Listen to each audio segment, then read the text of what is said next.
Welcome back to Time Out with J and G. It's J over here. It's G over there. Yo, what is going on, everyone? And today we are back with possibly our last podcast before the season ends.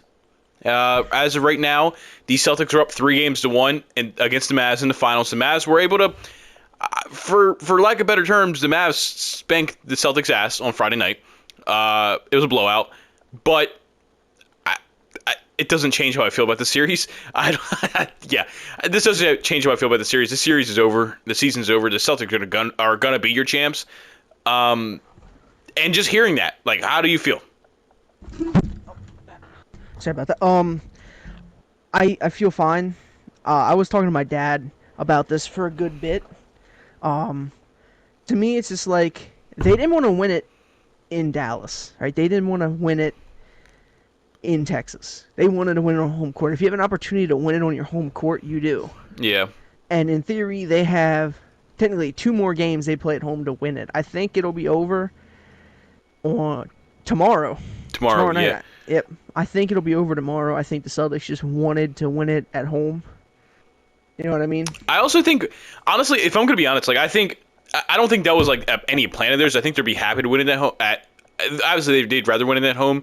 But I think, if I'm being completely honest with you, I think both teams came in with a different approach, as Kyrie just made Derek White fall into the stands. Okay. But no, I think the Dallas Mavericks came in. They're like, we're down 0-3.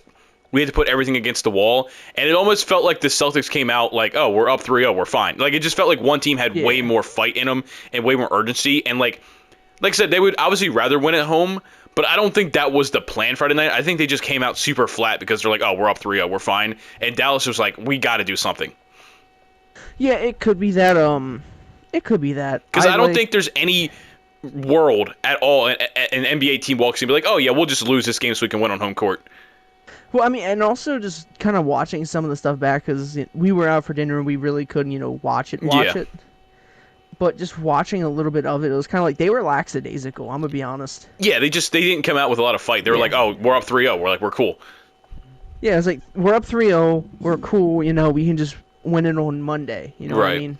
That's kind of is what it is. And also, they gotta stop with this thing. I don't know if you've seen it, but it was just like, despite being down 3-1, the Mavs have outscored the Celtics through 4 games. It's kind of crazy, actually. Yeah, but it's also kind of just like, yeah, they're down like that, but the Mavs have had one game where they absolutely went off. Yeah. Yeah, because the other game, I mean, I'm trying to remember. Game 1 was kind of a blowout.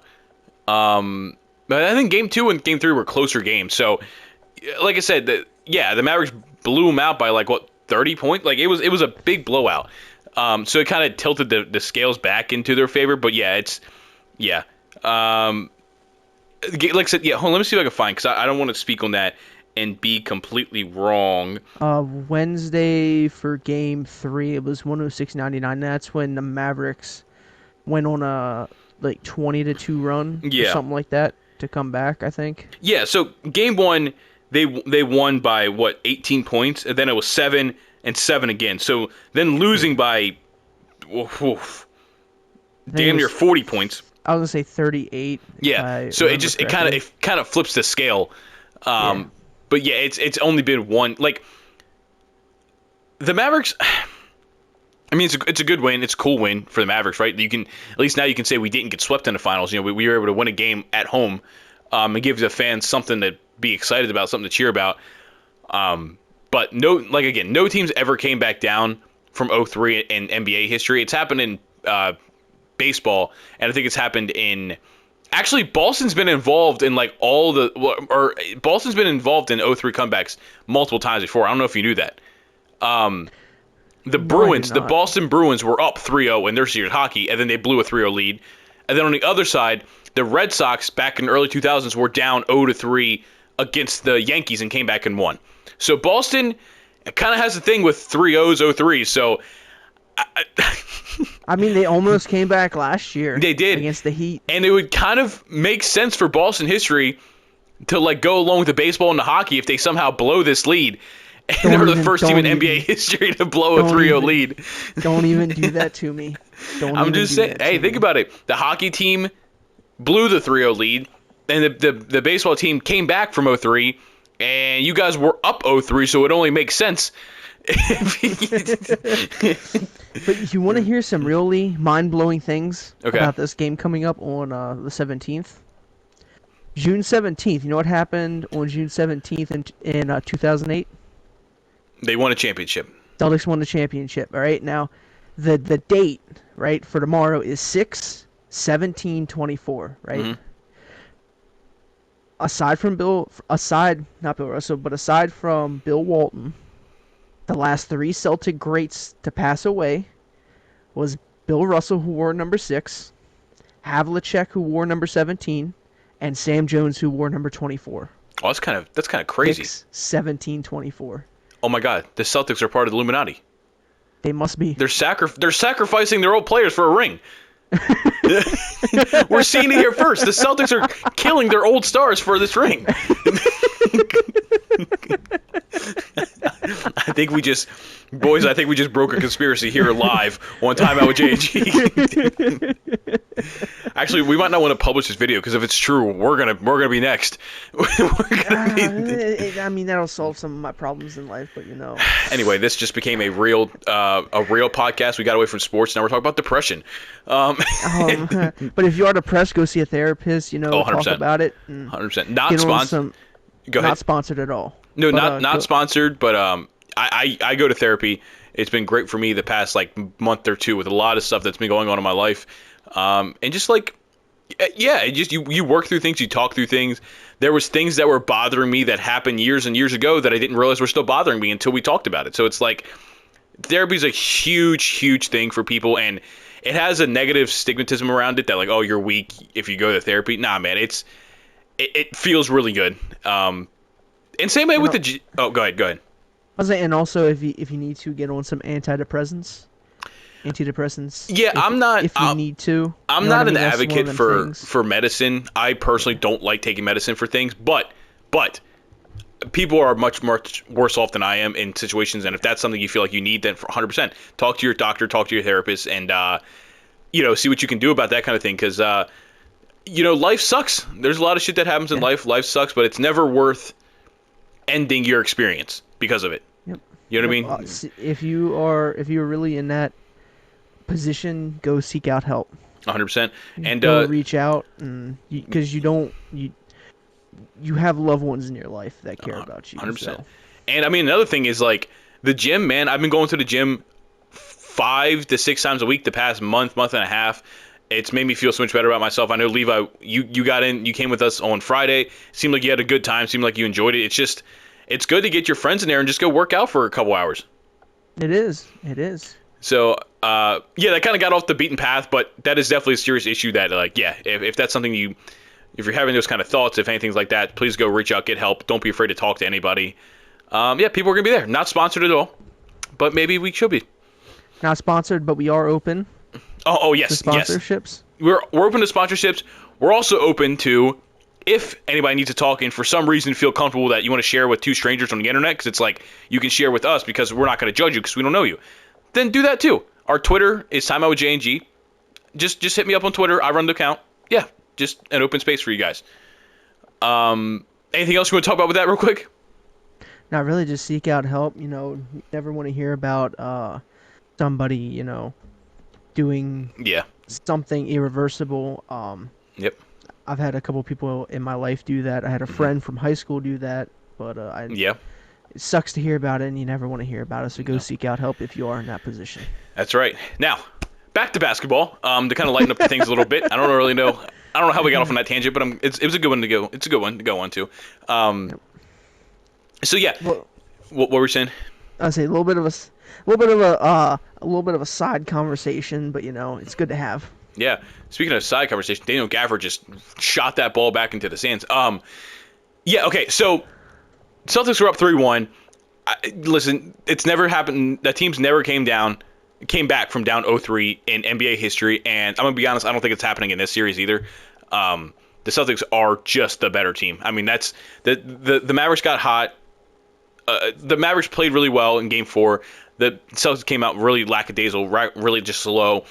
That's not going to happen 3 times in a row. The Mavericks have to win 3 times in a row without the Celtics winning one game. It's not going to happen because I don't think you guys haven't lost 3 in a row in I don't think all season. No, because we usually would maybe lose 1 or 2, and then we'd go on like an 8-game winning streak. You guys have played 100 games this season, literally, like 100, 101, and you've never lost 3 in a row. So like I don't think you guys are going to lose 4 in a row in the finals. Knock on wood, but I don't think we do. Like I said, usually like even in the playoffs so far, like we've only ever lost 1 game, then we've won like 4 straight, lost one, won 4 straight, and then we just went on what? You guys were on like 3, a 7, 4, like a 9 to 10 game win streak. Yeah.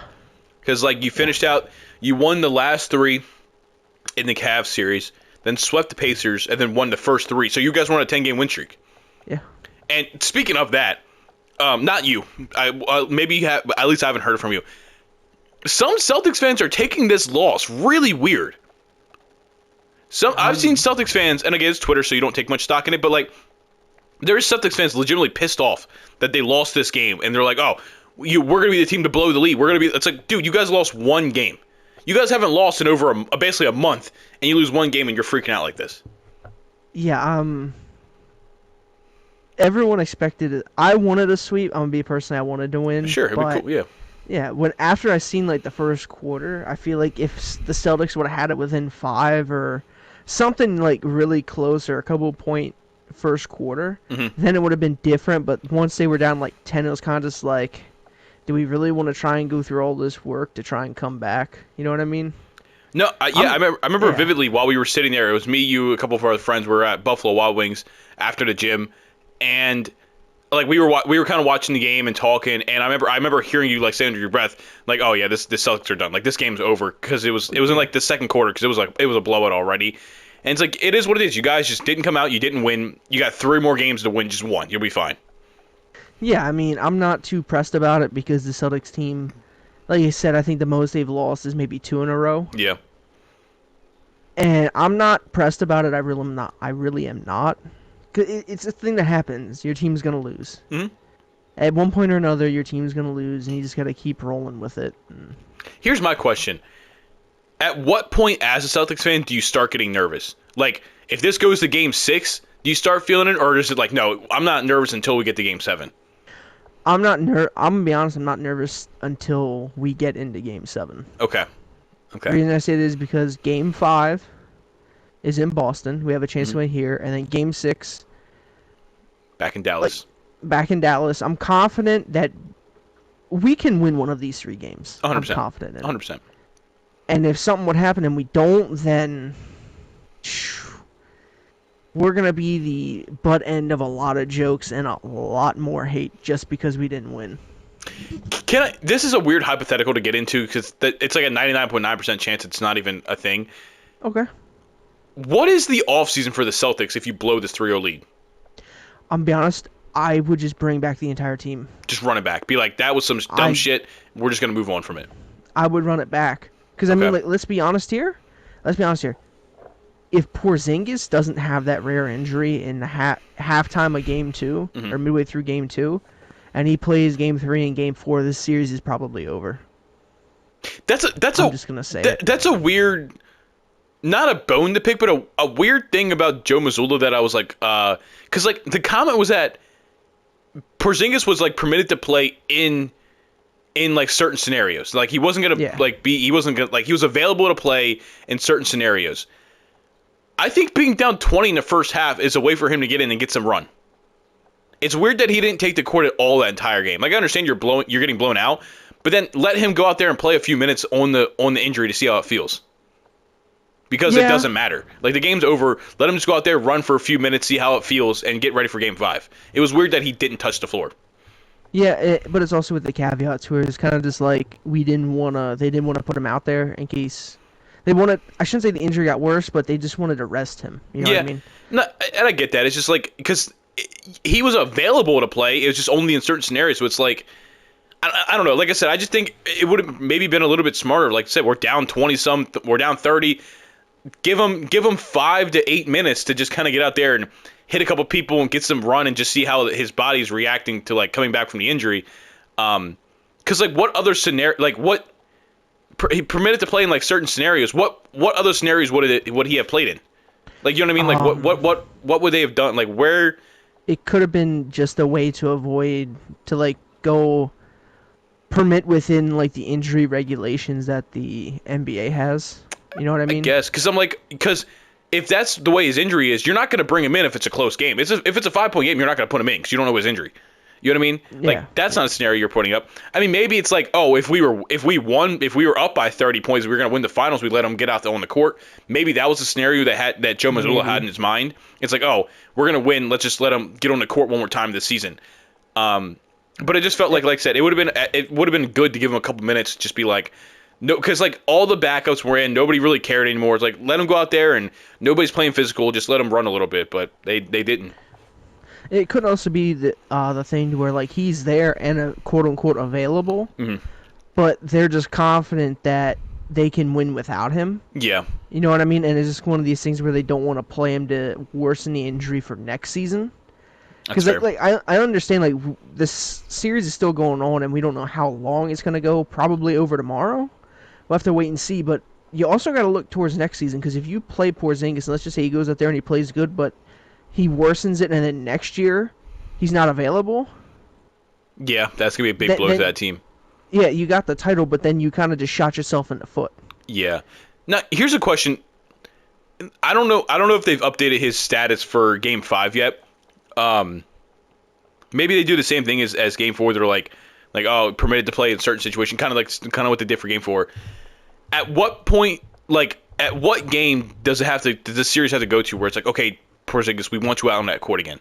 Like Game 6. Okay, so if they win tomorrow night and it forces Game 6, you're looking at Porzingis like, all right, man, we need you back on this court.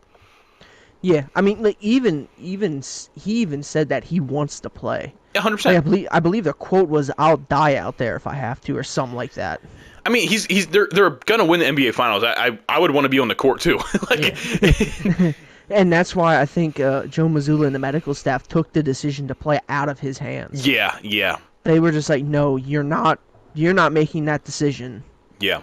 You know, they kind of pulled it away from him. And that's probably why. Mm-hmm. But like I said, they probably are they're keeping their eye on the Mavs for the game tomorrow, but they're also looking at next year, the next 2 years, because this core is going to be together for like the next 2 years, Yeah. 3 years in total. So you're probably kind of looking ahead and be like, well, we want to be competitive for the next 2 years. If we run Porzingis and then the injury gets worse, then we kind of just shot ourselves in the foot. You know what I mean? But I feel like if it does go to 6 or if it does go to 7, then he has to play. So,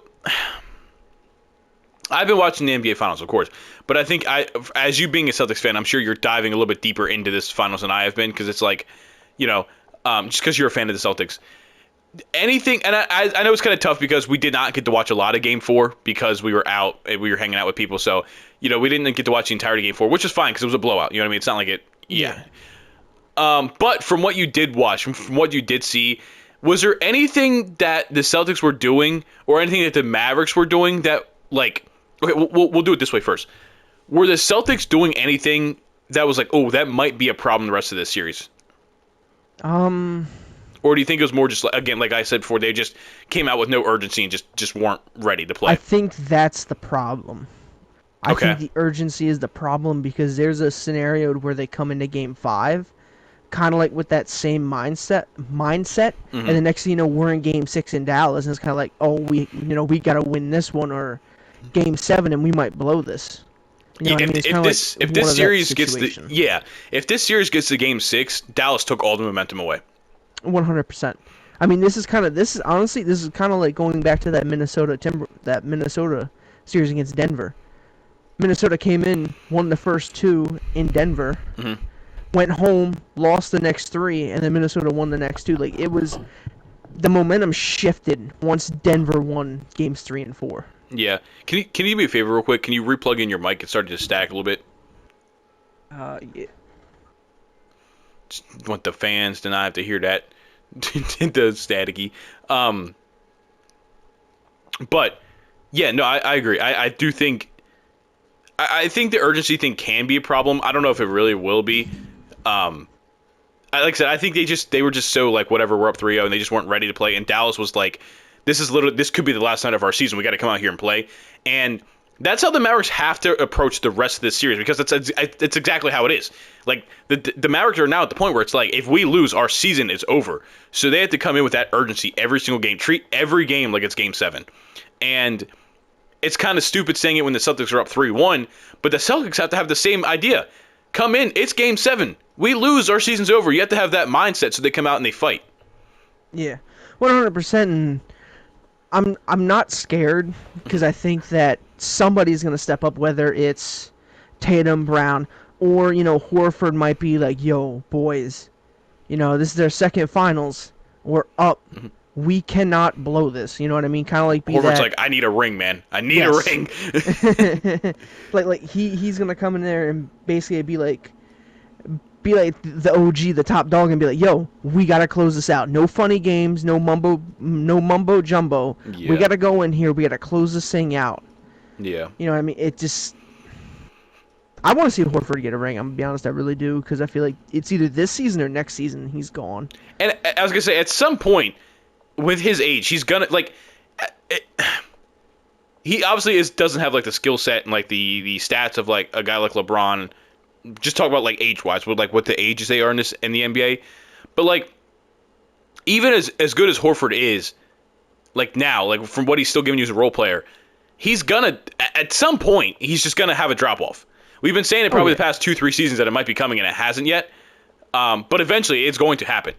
Like, he's either gonna retire when he's still like a serviceable role player, or he's gonna come back one more season and he's just gonna be bad. You know what I mean? Like, it's at some point it's going to happen.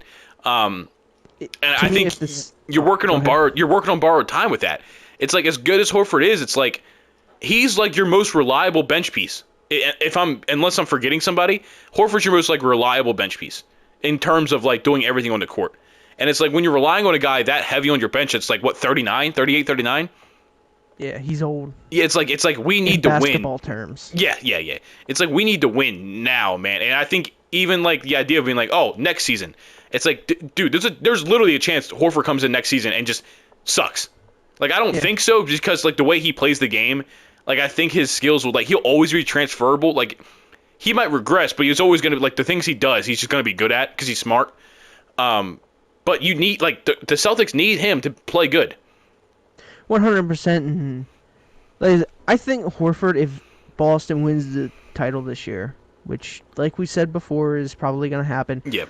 If I'm Horford, I'm taking the ring, and I'm debating going out a champion. Yeah.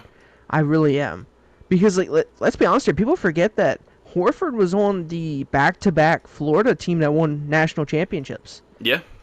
He was on that team, so he came into the NBA as a champion, and he hasn't been able to replicate it since. So this might be like that cornerstone piece to where it's just like, I'm done. I'm taking my ring, and I'm just gonna ride into the sunset and be done. Or it could be that college mentality that he had and being like, you know what, I'm gonna stay and see if we can go back to back. Yeah, I mean, okay. So let's do it this way. Like I said, it's almost a foregone conclusion that the Celtics are going to be our champions this year. Next year, how confident are you in repeating? On a scale of like 1 to 10. 6. Okay. I'm not 100% confident that we'll repeat, but I'm also like, we won't. I mean, it's happened before. It happened back with the Warriors, but since that super team in the Warriors, we haven't seen it. Yeah, and the Granted, reason it's a smaller sample size. But the reason I even make the comment is because I think, obviously we don't know what's going on in this offseason, but I think no matter what really happens in the East, I think the Celtics are going to still be the best team in the Eastern Conference. Now, the only thing is that, and I know Joel Embiid kind of made the comment, and he's not entirely wrong, like, the East was really, really beat up this postseason. And it's nothing to like downplay the Celtics or anything like that. Like, no, they've done their thing. But the Celtics didn't really have to play any of the better teams in the East this playoff run. I mean, even then, like you said, the better teams in the East were beat up. Yeah, exactly. It's like you played who'd you guys play? Who'd you guys even play in the first round? Who'd you guys? Oh, the Heat. You guys played the play-in Heat the first round with no Jimmy Butler. In the Yep. second round, you played the Cavaliers where Donovan Mitchell missed some time. Jared Allen, I think, missed some time. It's like, okay. Then in the Eastern Conference Finals, you play a Pacers team that before the playoffs started, we weren't even convinced we're going to make it out of the play-in. There was a chance they couldn't make it out of the play-in. Yeah. And Tyrese Halliburton missed 2 games. So it's like, and again, it's not downplaying the Celtics at all. I'm just speaking facts of like, the highest seed you guys played was what, the 4 or 5 seeded Cavaliers, and they were without their best player for a couple of the games. It's Yep. like, next year you hopefully have a healthy Giannis, so you have Giannis and Dame with the Bucks.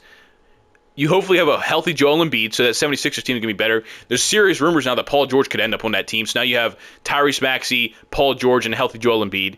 The Knicks, I mean, my God, dude, they, like, out of a 9-man rotation, 7 of them were out by the time that season was over for them. And they still pushed the Pacers to 7. Yeah, and it's like, the Pacers could be better next year. I mean, they got Pascal Siakam. They, towards the end of the season, Tyrese Halliburton and Pascal Siakam really kind of got their connection good. They just got to re-sign him.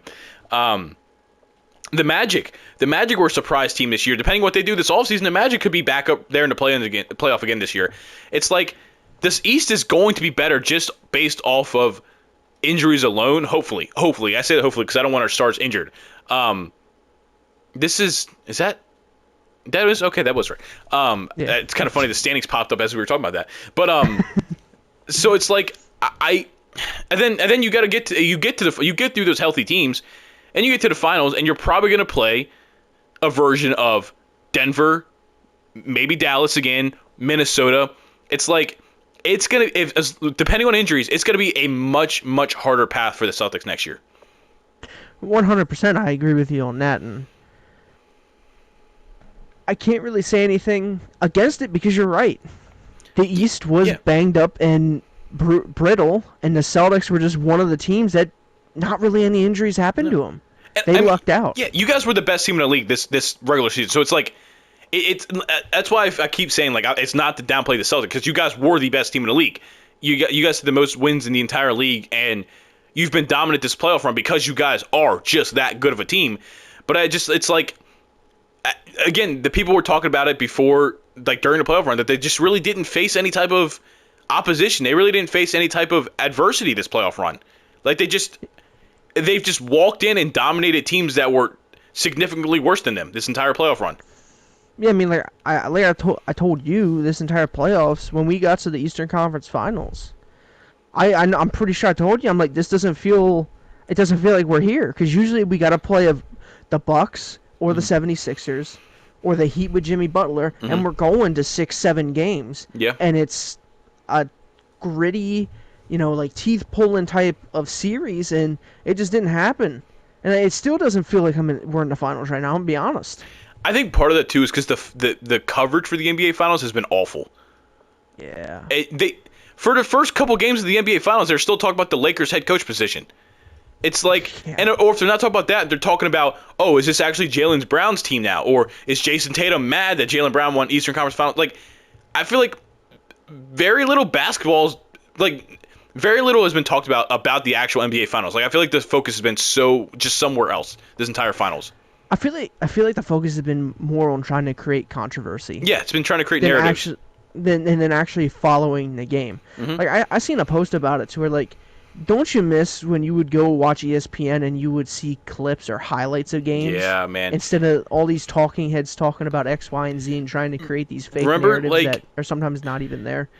Remember, like, Sports Center back in the day growing up, where like they would be talking, and then like on the side of the screen they'd have like the list of like all the upcoming topics of what they were going to talk about, and they'd like slide down, and then at the top of the screen you'd see it slide down Sports Center top 10 plays, and you're like, oh yeah, and you'd sit there and you'd watch until they got to the top 10. It's like it used to be so much more about the actual sports, and now it's like they're just trying to talk, they're just trying to make narratives up, and it's like it's just exhausting.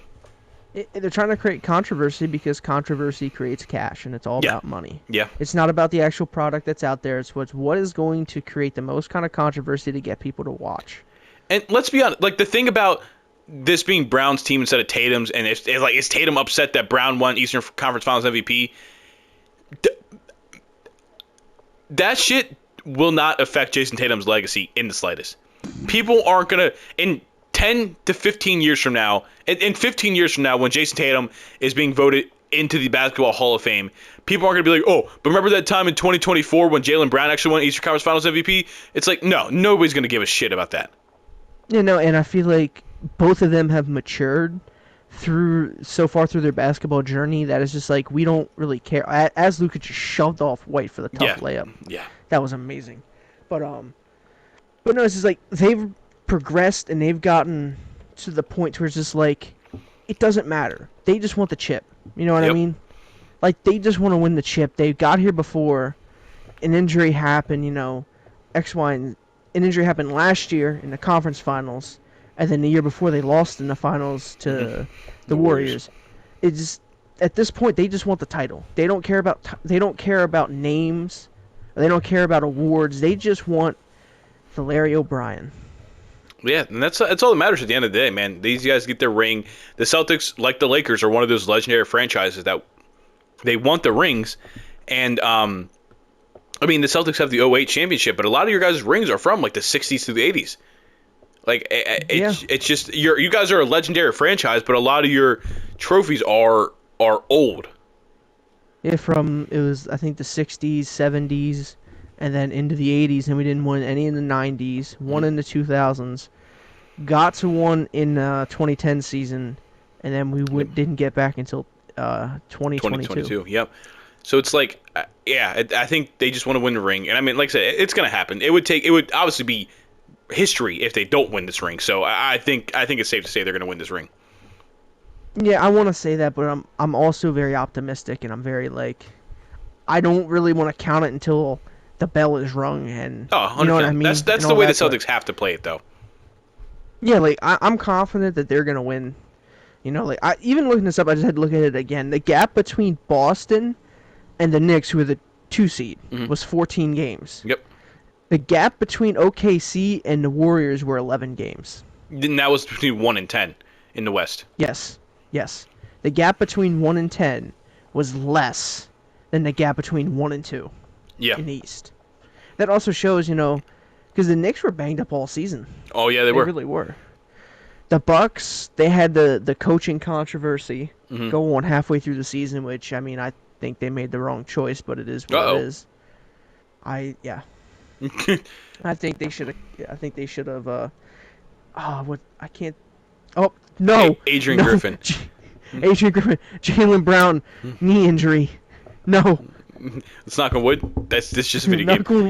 Knock on wood. But no, Adrian Griffin, I feel like they should have just stuck with him.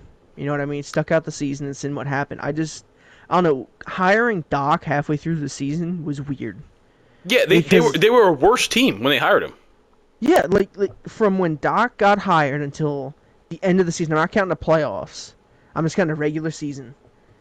The Bucks were worse, record-wise. Well, even if you count the playoffs, they were bad. Yeah. They lost in the first round. You know what I mean? It's. I think they should have stuck it out for the. I'm not saying Griffin, having Adrian Griffin would have changed. The injuries, the Giannis and Dame. Right. But I feel like the seeding would have been different. Yeah, they just. Yeah. They lost a lot of their team chemistry. I don't want to say team chemistry, but the coherent. I don't even I'm trying to They just didn't look as good. And it's you change coaches middle of the year. Things are going to be different. They're going to implement new strategies, and it's now we have a new coach that during the All-Star break is implementing a new offensive style, and it's shit. What we were the 2 seed with Adrian Griffin. Now I understand Adrian Griffin lost the locker room, and the players just didn't really respect him, and Adrian Griffin wasn't a good coach. He was a rookie coach. He wasn't a good coach. But it's at least thug it out with him. At least keep the team the same, keep things the same to get through the season. Yeah, finish the season, and then at the end of the season, talk with him. Fire him if you want to, whatever you want to do, and then at that point you have a bigger pool to choose from because if somebody fires their coach, I think the Suns fired Frank Vogel, I believe. Yeah, you could have brought in Frank Vogel. I think Darvin Ham actually signed on as an assistant. Oh, that's right, he did. Yeah, but no, I agree, and it's it was just weird. It was super weird, and it's Doc Rivers doesn't even have a legacy. his Doc Rivers like resume. Is the '08 championship. Yeah, and it's a lot of other bad things beside that. And I'm not trying to blame it all on Doc Rivers. It's just it was just weird, man. It was weird. It kind of screwed up the team, and because like who's to say if they keep Adrian Griffin and they make a conference finals run, he doesn't win back the locker room. Yeah, but anything could happen. You know what I mean? Like obviously we only have so much of a perspective on this. Yeah. Because we don't know what could have happened if they would have stuck with Griffin. You know what I mean? I just feel like sticking with him would have been better for this season, and then if you want to get rid of him during the off season, get rid of him. Yeah. Do what you want to do. Yeah.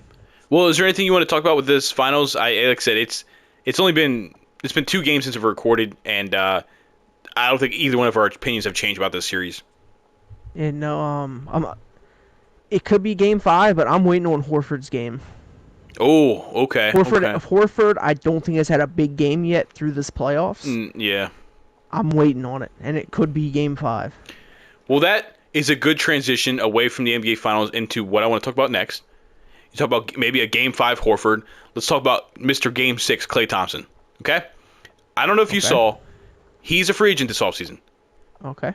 He deleted all the pictures of him on the Warriors off his Instagram. All of them. Even the one of the 2022 championship, him and Curry sitting in the locker room. He deleted that one too.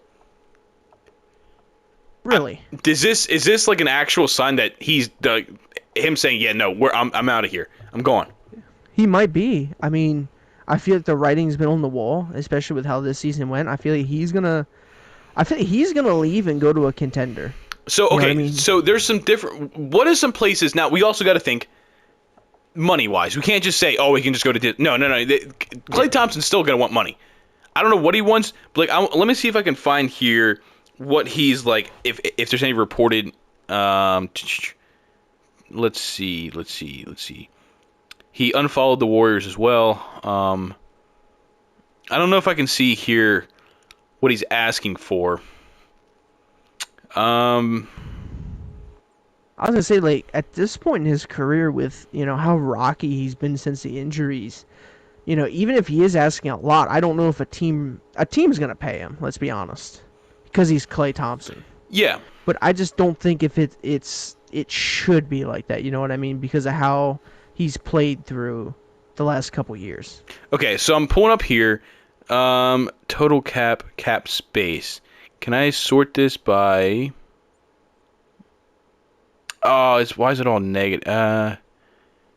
Because like this is all saying everybody has negative projected practical. I'm just gonna go off the projected on spot rack. I'm just gonna go off the projected practical cap space. So if this is wrong, I apologize. I'm just following this website. Let's just say Klay's gonna ask for $20 million a year because it makes it easy for the math. Okay. Okay. Like say he asked for he wants like a 3-year $60 million deal, 3 years $20 million each. Let's look at the teams that have that $20 million and see, do you think he would end up there? Detroit has $64 million. No. The Jazz have $38 million. No, I don't see it. The Spurs have $21 million, so that'd basically be using all their cap space. I think the Spurs need a point guard more than a shooter. I agree. I don't think have Devin Vassell. Yeah, I don't think they're far enough along. Like they're not a contenders enough to pull in a Klay Thompson. Like if Klay Thompson's gonna be one of those players where it's like we just need one more piece, he could fit in that spot. The Spurs are multiple pieces away. Yeah, I was gonna say if the Spurs had Trey and they already traded for Trey, then it would be kind of like, man, I could see that they get some veteran leadership, they get a 3-point shooter. Like then that is a more realistic scenario. Yeah. But without it, and it doesn't seem like they're gonna try and trade for him, or you know what I mean. Yeah. I just don't see it happening. The Thunder have $35 million. Now I could see. I also don't know about because they'll still have some players to pay. They might not actually have $35 million, but depending on the re-sign. But that could be a spot he can end up in. The Magic have $49 million. I feel like that. Ooh. That's one of the more in my mind. That's one of the more likely ones. They needed shooting, especially this playoff run, and that's what Klay Thompson does. I wouldn't mind him more than Magic. That would be cool. I'm gonna be honest. That would be interesting to see. I I would love to see him. And obviously, if he went to the Thunder, it would be like it, it'd be like kind of like a reverse KD. Yeah, Um, except to a much lesser degree. Yeah, but Obviously, yeah, but it's kind of just like, yeah. and the last team is Philly has 55 million. Is there Philly with 55? Is Paul George a free agent too? Yeah, I'm pretty sure. Yeah, I don't think they'd be able to get both of them. I was gonna say it would be wild if they went out and swung and got Paul George and Klay Thompson in one off season. Oops, I went to jerseys by accident, not contract. Paul George has a player option this year for 48 million. So he can either opt into the player option or decline it and become a free agent. But I don't see him giving up the 48. I'm gonna be honest. I think it just depends. Well, I think it just depends, like, if he wants to leave LA or not. Yeah. Because he's not going to get 48 million on the open market. Yeah, But no. maybe he's like, I'm just done with the Clippers. I want to try something else. That's what I'm kind of thinking. It's either he believes that the Clippers can do something, or he's like, you know what, we tried it, it didn't work. Yeah, and he's You know, got I'm 2 moving weeks. on. The deadline for accepting that option is June 29th. So he's got 2 weeks to accept that player option. Because and he's not going to get 48 million, but he's probably going to get. I can still see Paul George getting 25 to 30 million dollars from the open market. Yeah. So it's like I if mean, you give him that, I'm not going to pay Klay Thompson 20 as well as like 35 to 30 to 30 some for Paul George.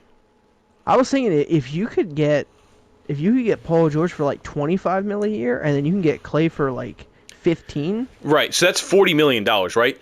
So that leaves their roster as Tyrese Maxey, Joel Embiid, Paul Reed, Paul George, Klay Thompson, and they literally have no other players on their team. They'd have to take that 10 million and get 10 more players on their roster. That's the only problem with the Philly is that they do not have like anybody under contract.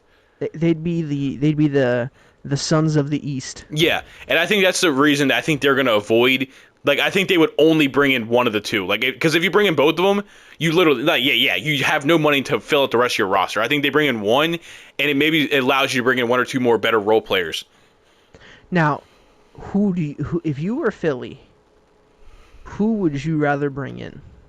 Paul George. Paul George? Paul George can. Paul George is able to run. He's also able to create his own shot better. Like, Gotcha. you have Tyrese Maxey, you have Joel Embiid. You could have them both on a bench, and Paul George could run the second unit because he's a good passer, willing passer. He could also create his own shot. Like, he could be like your backup ball handler for your second unit. I like that. Like, I just and plus, like, he's a good player. You know what I mean? Like, he would be the third option on that team, and I think that's like at this point in Paul George's career, I think him being like a top tier third option is exactly what he needs to be for like an actual championship team. Yeah, and the other thing is, like, I feel like Tyrese Maxey could benefit from having the knowledge of a Paul George. Paul George, like an older. I mean, that's what James Harden did for him. Yeah, and just bring in Paul George, Mm-hmm. who's been on the opposite end. I don't think has Paul George made a conference finals. Yeah, he did with the Pacers back against the Heat in like 2014. Okay, but like now now you kind of get another perspective that you can learn from. 100%. Which I would 100% do if I was Philly, and if it was able to happen and Paul George wanted it, give him the money. Because, I mean, you're basically replacing Tobias Harris with Paul George, so it's going to be an upgrade no matter what. Oh, 100%. Could you imagine if this Philly team would have had Paul George instead of Tobias? I don't think they would have went much further this year, but I think with a healthy team, I think they're a better team. If the team stays healthy and they bring in Paul George, obviously they could be a top 3 seed in the West and the East. I'm sorry. Yeah, I mean, even if they don't bring in Paul George, it's still Joel Embiid. I feel like he's going to come back to that MVP level, 30 points, 12 rebounds, et cetera, and they're going to be a top 3 seed. But if they bring in Paul George, they 2 seed, they might even be able to touch the Celtics for the 1 seed, depending on how the rest of the season goes. Yeah, can you fix your mic again? I don't know what's going on with it this episode. It's kind of crackling again. But while you do that, there's one more thing I want to talk about, and we had another NBA legend pass away this week. Jerry West, Hall of Fame player, coach, front office member, passes away, I think 86 or 87. So yeah, rest in peace to Jerry West, the logo. Rest in peace, R.I.P. One of the greats. I mean, yeah, it's kind of, I don't know, man. It's hard for us to really like understand the significance of a player like Jerry West and like Bill Walton and like Bill Russell, these players that have passed away in the past couple of years, like legendary players. Because like obviously we weren't around to watch them like actually play, but he was part of the ownership, the front office of the Clippers that built this current Clippers team with Paul George and Kawhi Leonard. You know that? Yeah. And I'm pretty sure he was part of the Warriors one too, wasn't he? Yeah, and he also built the Lakers in the early 2000s when they brought in Shaq and drafted Kobe. Like, dude's not only is he a Hall of Fame player, dude's a legendary front office member too. Like, he has helped construct some of the best teams of all time. I think in like total for every like the teams he constructed outside of playing, from basically like a construction standpoint, from like a GM-esque role, I think he has 8 championships. Yeah. He only won. I think like only that. one as a player. Dude, I think he went like 1-9 in the finals of his career, because that's when the Celtics were going on their runs back in like the Celtics, 60s and so. Celtics whooped their butt, but I do want to say I believe they introduced the Finals MVP in 1969. Mm-hmm. The Boston Celtics beat the Lakers that year, but Jerry West still won Finals MVP. He's so far the only player to ever do that. Yep, only player to ever do it. Rest in peace. Again, the logo. That's just such like a commemorative thing. Like, you are the NBA logo. That's just nuts. Yeah, when someone looks at it, it's like, oh, that's literally Jerry West. Yeah. You know what I mean? Like, that's quite literally the insignia. I remember growing up, like, finding out the logo was like actually a real person. Like, I thought it was just like, oh, they made it like look like a basketball player. You know what I mean? But to find out it's actually like modeled after a person, it was always so nuts to me. Like, this dude's walking around knowing he is. I mean, really, if you want to think about it, dude is the face of the NBA because he's the logo. Yeah. That's nuts. That's nuts. Rest in peace, Jerry West. Like I said, 86, 87, man, that's a long life. He did a lot of things in his lifetime, and it's a good championships. It's a good long life, man. Yeah, it is. Rest in peace to one of the greats. Anything else you want to talk about before we get up out of here? I just want to say, shout out to the teams that made the men's baseball World Series. Okay. I believe it's the 8 teams that made it: North Carolina, Virginia, Tennessee, Florida State, Kentucky, NC State, Texas A&M, and Florida. Shout out to those teams. That'll be going on until, I believe, June 23rd, maybe June 24th, depending on how the final, basically the finals go. So shout out to all those teams. Hope they're all successful in their endeavors. All right. Well, that is going to do it for another episode of Time Out with J&G. And by the time we're back here, I guess we'll figure it out. If the Celtics win tomorrow, I'm guessing we'll just have another episode Wednesday of like the season being over. But if it goes another game, do we just want to wait till Saturday when there's another game, or do we? We'll figure that out. We'll figure it out behind the scenes, and probably a post on Twitter will clarify. I'll do that. Whatever we figure out, and we won't really put an answer out until after the game on Tuesday. So expect a reply like Wednesday, or like expect a tweet like Tuesday night, Wednesday morning. We'll figure it out. But one last thing, breaking news: Joe Mazzulla, he hasn't talked to Porzingis yet, but he says that Porzingis is doing everything he can to put himself. Porzingis is doing everything he can to put himself in a position to play tomorrow. Okay. We'll see. We'll see if he's on the court. Well, that'll do it for another episode of Time Out with J&G, and we'll see you guys on the next one. Peace.